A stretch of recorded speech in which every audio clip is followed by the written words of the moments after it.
क्या आप जानते हैं भगवान श्री राम के कौन से कर्मों के कारण श्री कृष्ण को शिकारी के हाथों मृत्यु आई?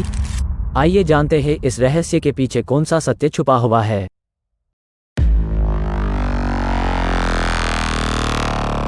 भगवान श्री कृष्ण विष्णु के 8वें अवतार थे। उनका का जन्म मथुरा में हुआ था, लेकिन उनका बचपन गोकुल, वृंदावन, नंदगांव, बरसाना और द्वारिका आदि जगहों पर बीता।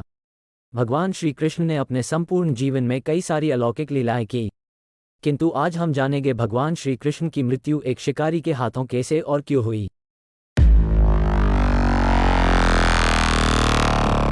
वेदों और पुराणों में बताया गया है कि भगवान श्री कृष्ण सभी श्राप और बंधनों से मुक्त है। भगवान ने मनुष्य अवतार धारण करके सभी कर्म और श्राप को भी भोगा था।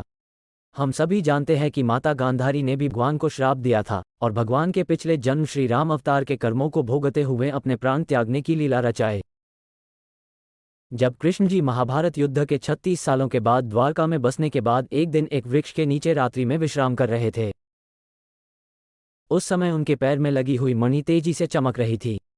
उस चमकती मणि को देखकर एक शिकारी जिसका नाम जरा था, उस समय शिकारी ने श्री कृष्ण के पैरों को देखकर यह अनुमान लगाया कि वो कोई मृग है। उस समय शिकारी जरा ने कृष्ण जी के पैरों में तीर से प्रहार कर दिया। जरा के तीर से घायल श्री कृष्ण ने वहीं पर देह त्यागने का निर्णय लिया। इस प्रकार युद्ध के समाप्त होने के 36 साल बाद, यानी जब श्री कृष्ण की आयु लगभग 125 साल थी, उस समय प्रभु श्री कृष्ण ने अपनी देह त्याग दी और वापस स्वर्गलोक को चले गए। पर जानिए ऐसा क्यों हुआ।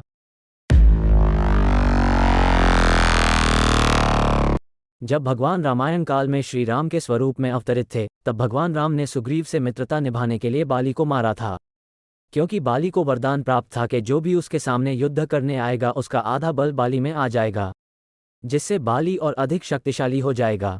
इसलिए उसे छुपकर मारना जरूरी था। उसे के कर्म फल स्वरूप द्वापर युग में जब राम जी ने कृष्ण जी के रूप में जन्म लिया, तब बाली ने एक शिकारी जरा का रूप धारण किया।